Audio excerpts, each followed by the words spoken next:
y'all. Mark Vega, Run Long After 60. Here we are, last week of the year, 2025. I'm going to finally do my first ever annual recap video. And where better place to do it than Griffith Park, the place where I run more trails than ever because it's closest to my house. And I love it. Beautiful sunset's about to happen. Downtown LA behind me. Griffith Park Observatory there too. What a year I had. I started off with my first 50K over 60 years old. I was 61 and I ran the Sean O'Brien 50K in January.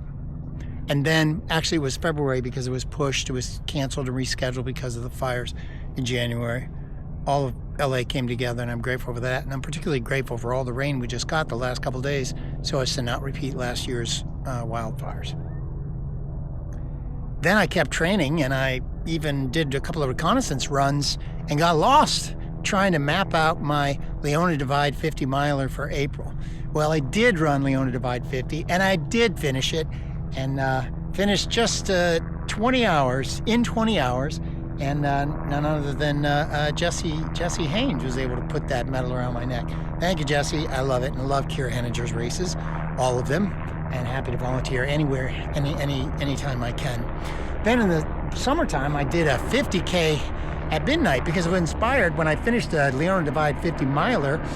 It was in the middle of the night, but the moon was full and I didn't need a headlamp. It was so beautiful to run without any light, just me connected with the earth and the divinity, I suppose. It was an amazing experience for me. And so I ran the Elder Creek night runs in the summer the next time there was a full moon. It was delicious and perfect. Then I was ready for my first 100K. I was gonna run my age in miles in Las Vegas, right outside of Las Vegas, the Red Rock Canyon Ultras. So excited, trained like crazy. I had a pacer come down, good friend of mine flew out to do it. It was fantastic, so ready to do it. And we're off. Let's go. Let's go, baby. And I got out there just a couple hours into the race and I got lost. I mean, come on. I practiced this, but I got lost. And I was so ahead of the time. I was 2.5 hours ahead of timing, but I burned up so much time that by the time I got back on the course and really when it started to get really tough, when you needed to count on those banked hours, I just didn't have it, so I timed out. So I didn't finish the race, but I was out in the middle of the night and after covering more than half of the race, and the race director was cool about it. I said, you know what, let me turn in my bib, but I'm going to run my age in miles. It's too beautiful to pass up. And he said, go for it. We did it. We did it. I ran my age in miles, 62, did a 100K. Thanks to my friend Bonnie, pacer, crew chief, magician out there. But I did not finish the Red Rock Canyons Ultra 100K. I had got started early and got a lot of speed in the morning. I built up a big buffer of time for cutoffs. But a little early in the race, I got lost on a loop. And that just ate away my extra time. So I made it to the aid station, and I made it to the next aid station. But the third loop, third aid station, I just missed the cutoff. So they had to pull me from the race. But I wasn't done, because we came out here to run 100K. That's exactly right. That's right. And so that's what we did. So I turned in my bib, and so that we could still run freely on the trails. So I had 2 drop bags. We had all the gear we needed and food. And so we ran and ran and ran and hiked and ran and marched, and it was pretty good. And ran some more. And we covered a total of 63 miles on foot. So I'm really grateful for all that, and grateful for Bonnie because, you know. And the best part. Yeah. And the best part. Look at that. Look at that. Watch the sunrise. Look at that sunrise coming up. Okay, that's it. Thank you, my friend. Right. It's a pleasure. So I did get to run my age in miles outside of Las Vegas in the Red Rock Canyons, and it was just inspiring and awesome. So that sets me up for 2026.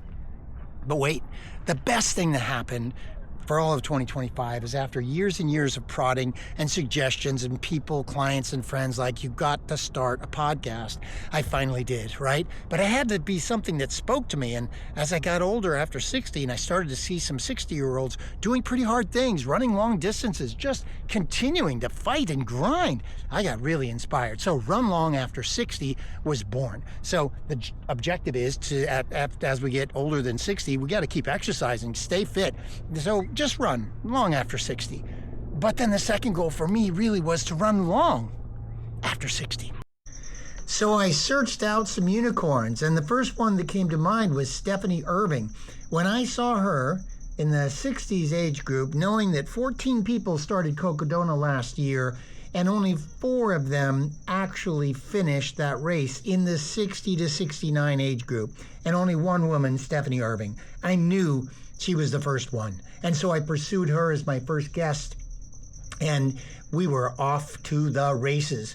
Julie Esther Jones in Italy, who's trained 40,000 women how to run in the past number of decades. Amazing.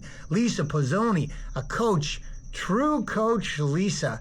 Oh my goodness, she's inspiring women, primarily women over 50, to just get moving. She's not 60 yet, but she's going to stay in her prime for a long time. You can just tell. Dr. Tanya Olson, right, who's been at Michigan Bluff for years at Western States, and learned with and under John Von Hoff, who retired and left the business. Tanya is now leading the charge, best foot doctor in foot. Best foot caregiver in all of Ultra. Amazing. Pamela Chapman Markle. Pamela Markle, the only human being to finish the Keys 100 10 times. She's crushed Badwater so many times. She was so much fun, just fun to speak with, and she's gonna crush the Badwater, oldest Badwater finisher. That's what she's after. She's 70 now, and she's gonna crush that record after 80, because Bob Becker has that record now. Fantastically inspiring. Of course, Katra Corbett, she's a GOAT, one of the greatest of all times, undeniable athlete. She is humble and articulate and fun and inspiring, showing the world how to really understand and live the 200-mile universe. John Park, same thing. Grandpa John in motion. Man, he gets up there and just inspires everyone. Little goofy, and need a little goofiness, right? I love this guy. I had a tragedy in trying to record the audio for that episode, and it was all messed up. And I called him and said, John, we got to do it over. And he said, no problem. It's technology. Let's go. I love that attitude. And on and on. Oh, my goodness. She was a powerhouse in episode 9. She kissed that hard rock. She was the last one to do so last year in her 60s, and brilliant. Heading back to it as well. Oh, Stephanie Irving. Let's go back to her. First one, right? Wild Woman Marathon. She's finally have the opportunity to run Western States in 2026. I'm very excited for her. Bravo, bravo, bravo. Kevin Brunson, right? Know this guy.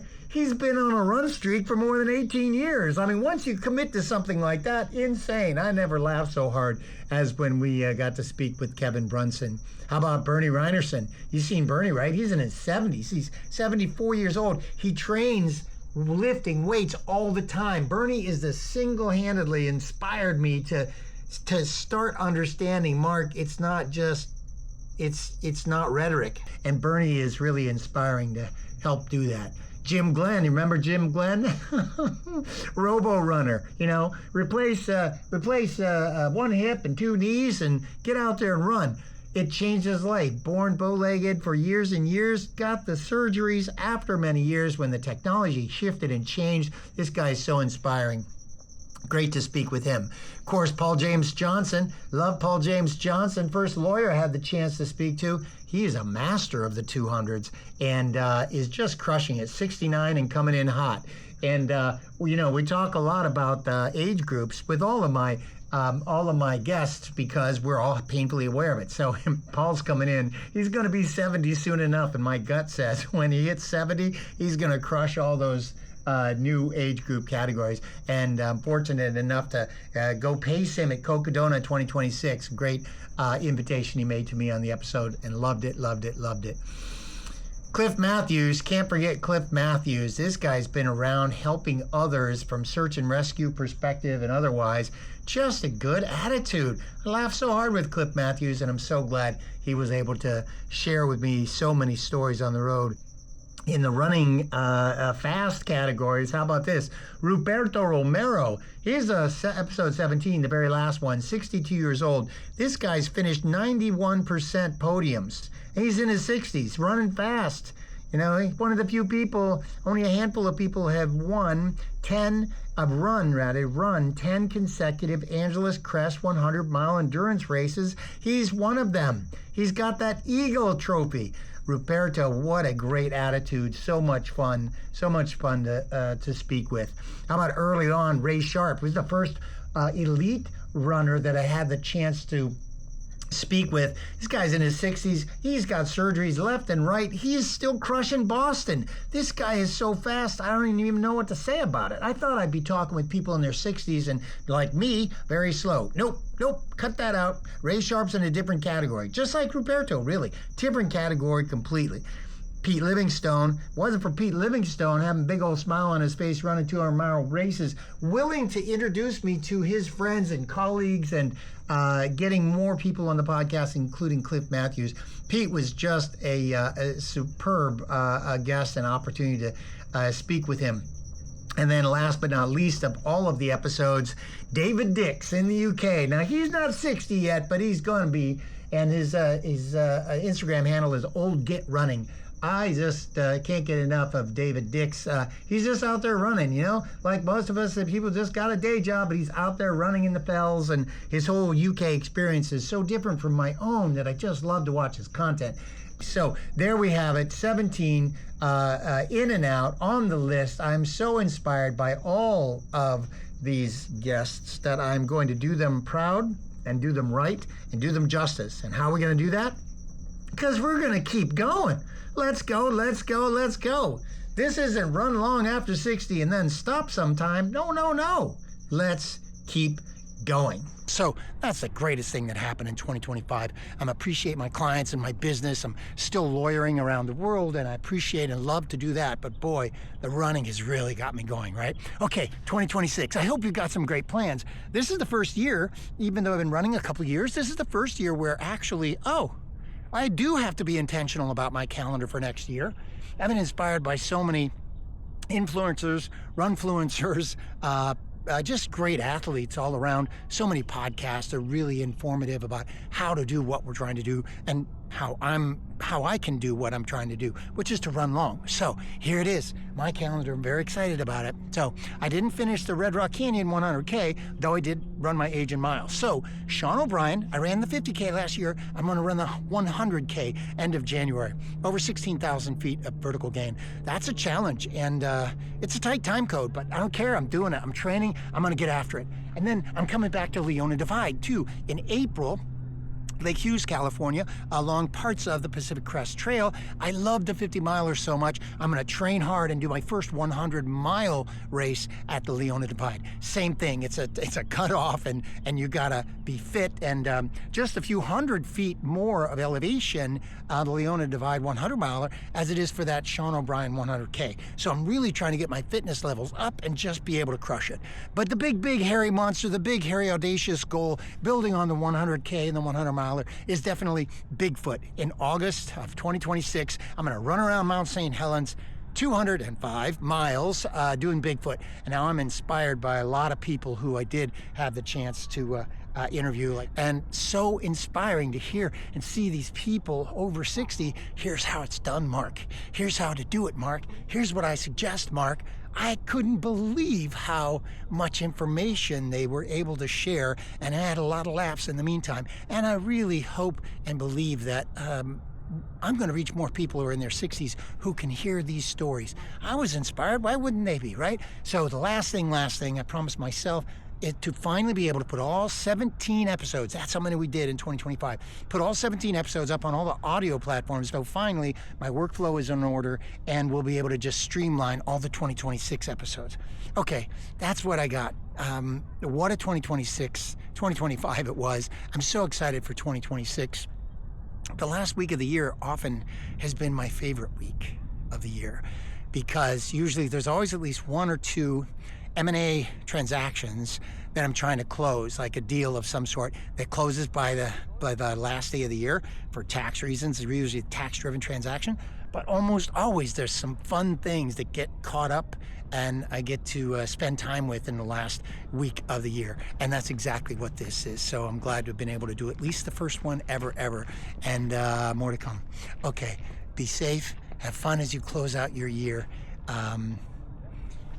I live in gratitude, and I'm sending you peace and love. Okay.